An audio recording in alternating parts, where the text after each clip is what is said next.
মধ্যপ্রাচ্যের তপ্ত মরুভূমিতে এখন কেবল বাতাসের হাহাকার নয়, শোনা যাচ্ছে যুদ্ধের দামামা।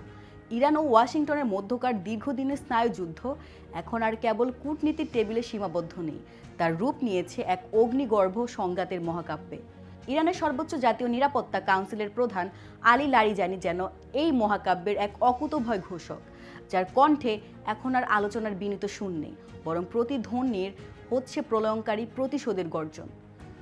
বিশ্বজুড়ে গুঞ্জন ছিল ডোনাল্ড ট্রাম্পের দ্বিতীয় মেয়াদে হয়তো তেহরান ও ওয়াশিংটনের আবার মুখোমুখি বসবে কোনো আপোষ রফার জন্য, কিন্তু লারিজানি সেই গুঞ্জনের আগল ভেঙে দিলেন এক নিমিষে। সামাজিক যোগাযোগ মাধ্যম এক্সে তার দেওয়া বার্তাটি যেন কোনো সাধারণ বিবৃতি নয়, বরং এক রণহুঙ্কার।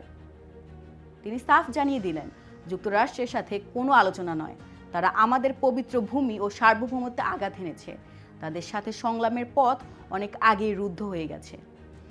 লারিজানির নিশানায় ছিলেন খোদ মার্কিন প্রেসিডেন্ট ডোনাল্ড ট্রাম্প। ট্রাম্পের মধ্যপ্রাচ্যের নীতিকে তিনি বিদ্রূপ করেছেন অবাস্তব কল্পনা হিসেবে।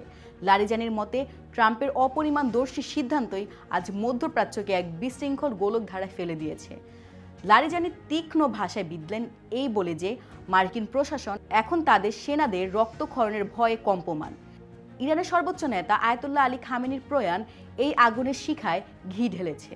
শোককে শক্তিতে রূপান্তর করে লারিজানি ঘোষণা করেছেন এক ভয়ঙ্কর অধ্যায়ের। লারিজানি স্পষ্ট করে দিয়েছেন যে ইরানের এই ক্রোধ প্রতিবেশীদের ওপর নয়, তাদের লক্ষ্য সুনির্দিষ্ট। মধ্যপ্রাচ্যে মোতায়েন করা মার্কিন সামরিক ঘাঁটিগুলো ইসরায়েল ও যুক্তরাষ্ট্রের যৌথ আস্ফালনের বিপরীতে ইরান এখন এক অকল্পনীয় শক্তির মহড়া দিতে প্রস্তুত। লারিজানির এই বক্তব্য কেবল একটি রাজনৈতিক বিবৃতি নয়, এটি যেন একবিংশ শতাব্দীর এক নতুন রণাঙ্গের ইশতেহার। পৃথিবী এখন রুদ্ধশ্বাসে তাকিয়ে আছে।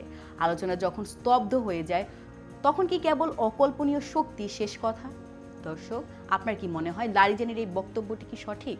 কমেন্টে জানান।